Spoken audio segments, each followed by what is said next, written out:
donner cette autonomie dans la gestion de sa maladie ou de son traitement. Donc de retourner dans son noyau familial lorsque c'est possible. Hein. C'est clair qu'on greffait du cœur, on le renvoie pas à la maison. Et puis rester l'ambulatoire, l'alimentation. Oui. Alors, il y a une aide alimentaire à la personne et à la famille. Hein. C'est le système du livret, la libreta, avec des besoins de base minimum qui sont alloués par l'État. Dans le sens où la nourriture, c'est le premier des médicaments, et j'adhère à ça, et je pense que c'est tout à fait juste. Un peuple sain est un peuple déjà qui a accès à une nutrition correcte, et la médecine vient par-dessus, au fond, un bon état nutritionnel.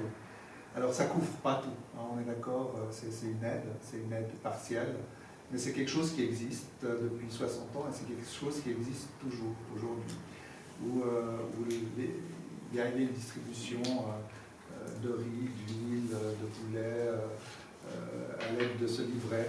Et chaque mois, au fond, les familles vont chercher dans des endroits, les bodegas, où il y a la distribution de café aussi pour les personnes. Je ne sais pas si ça répond un peu à votre question. C'est peut-être dans un sens plus... Enfin, en partie, oui.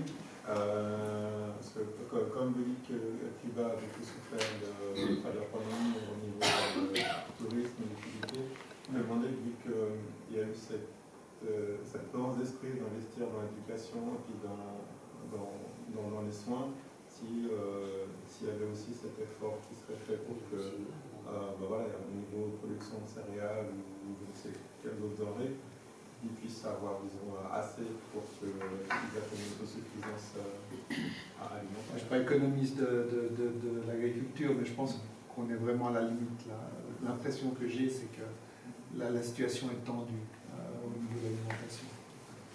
Sûrement, ça c'est un des plus gros problèmes à Cuba qui ont été reconnus tout à fait par le gouvernement, c'est que l'agriculture n'est pas suffisamment efficace et que maintenant ils ont introduit finalement des réformes qui devraient aider à améliorer la situation, mais c'est sûr que peut-être ça c'est le problème principal de Cuba actuellement, c'est que l'agriculture devrait produire davantage, vu les conditions météorologiques, etc.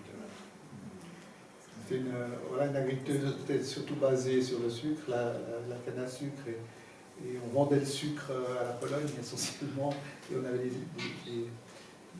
des devises qui rentraient par le biais du sucre vendu. Hein. Ça a été une des sources principales avant le tourisme, avant 1995, c'était une économie qui tournait aussi par rapport à ça. Hein. Et c'est vrai que ça n'a pas favorisé non plus une agriculture autosuffisante, où on produit en même temps des céréales, des protéines. Voilà. Ça c'est clair que... Mais comme l'a dit Franco, maintenant il y a eu cette prise de conscience et les réformes sont en cours et qui ont bien sûr été impactées par le Covid. Il est 8 heures. Peut-être qu'il y a une chose, là, ça c'est une critique à Cuba, c'est que, disons, Fidel était vraiment de certains côtés très idéaliste et il aurait aimé que tout le monde étudie et aille à l'université. Et ça a eu aussi certaines conséquences négatives, non? Parce que un ami à moi qui est avocat, mais après il est devenu agriculteur biologique au canton des Grisons et qui aime beaucoup Cuba, elle est souvent là. Et il m'a dit le problème c'est qu'il y a trop d'ingénieurs agronomes et il y a trop peu de paysans parce que tout le monde veut faire l'ingénieur agronome. Ça c'est un peu une des raisons pour lesquelles il y a ce problème.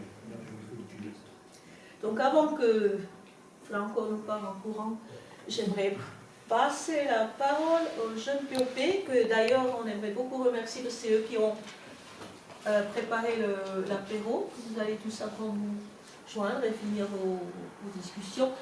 Donc, Baptiste, je crois que tu avais une annonce à faire.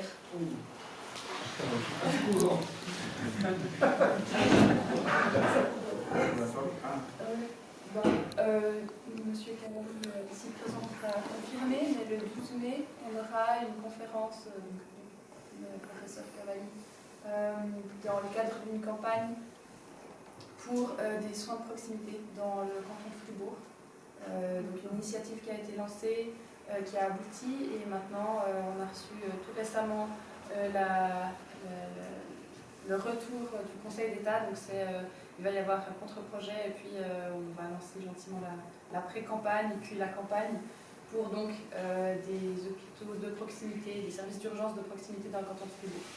Donc le 12 mai, il y aura, si c'est bien juste... C'est confirmé la date. Il me semble, en tout cas, j'en ai parlé à Gaëtan, il m'a dit que Il faut que le photo. c'était bon. Bah, c'est cool. C'est ici même, hein? C'est pas, non, ce sera pas ici. Ça sera à Fribourg, mais ce sera probablement dans les locaux de l'université cette fois. D'accord. Donc les informations suivront, mais voilà. Vous pouvez déjà pré-réserver dans vos agendas le 12 mai. Ok. Alors moi je profite pour remercier ces 3 conférenciers qui sont non seulement très compétents mais aussi très enthousiastes. Et je vous remercie à tous pour votre intérêt. Et puis voilà, à la prochaine. Merci.